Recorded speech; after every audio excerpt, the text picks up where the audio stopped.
سورۃ نساء آیت نمبر 161 وَأَخْذِهِمُ الرِّبَا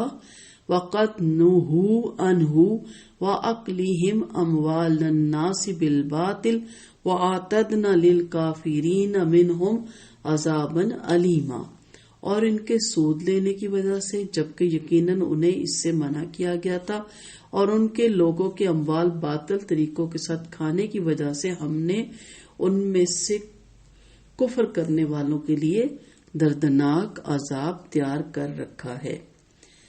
وَأَخْذِهِمُ الرِّبَا وَقَدْ نَهُوا عَنْهُ، اس وقت جو توریت موجود ہے اس میں بہت سے مقامات پر سود کو حرام قرار دیا گیا۔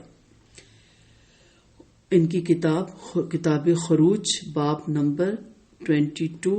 فقراء 35 سے 27 تک آپ پڑھ سکتے ہیں۔ وَأَكْلِهِمْ أَمْوَالَ النَّاسِ بِالْبَاطِلِ، یعنی رشوت، جوا، دھوکے اور دوسرے ناجائز ذریعے سے لوگوں کے اموال کھانا۔ گناہوں کی دو قسمیں، مخلوق پر ظلم اور حق سے اعراض۔ اوپر کی آیات وَبِصَدِّهِمْ عَنْ سَبِيلِ اللَّهِ، اور ان کے اللہ کے راستے سے بہت زیادہ روکنے کی وجہ سے مخلوق پر ظلم کی طرف اشارہ ہے، باقی کا تعلق اعراض عن الحق سے ہے۔ یہود کی سود خوری اور حرام خوری کا سلسلہ سورۃ آل عمران کی آیت نمبر 57 میں ہم پڑھ چکے، 75 میں ہم پڑھ چکے۔ اگر کسی کو یاد نہ ہو تو دوبارہ اس کو تفصیل سے پڑھ لیں، وہاں آپ کو اس کی ساری تفصیل دوبارہ مل جاتی ہے کہ یہ سود کو کس طرح اپنے اوپر حلال کر لیتے ہوتے تھے۔ اور یہ ایسے جرائم ہیں جن کی سزا ملتی ہے دنیا میں بھی اور آخرت میں بھی، تو انہیں منع کیا گیا تھا، اور آج دین ابراہیمی اور نبی کریم صلی اللہ علیہ وسلم کی شریعت میں بھی یہ ہر شریعت میں حرام رہا، کیونکہ یہ بہت ہی نقصان دہ چیز ہے جو قوموں کی بربادی کا سبب بنتی ہے، اور اللہ نے تو اسے اپنے اور اپنے نبی کے ساتھ جنگ سے تشبیہ دی ہے۔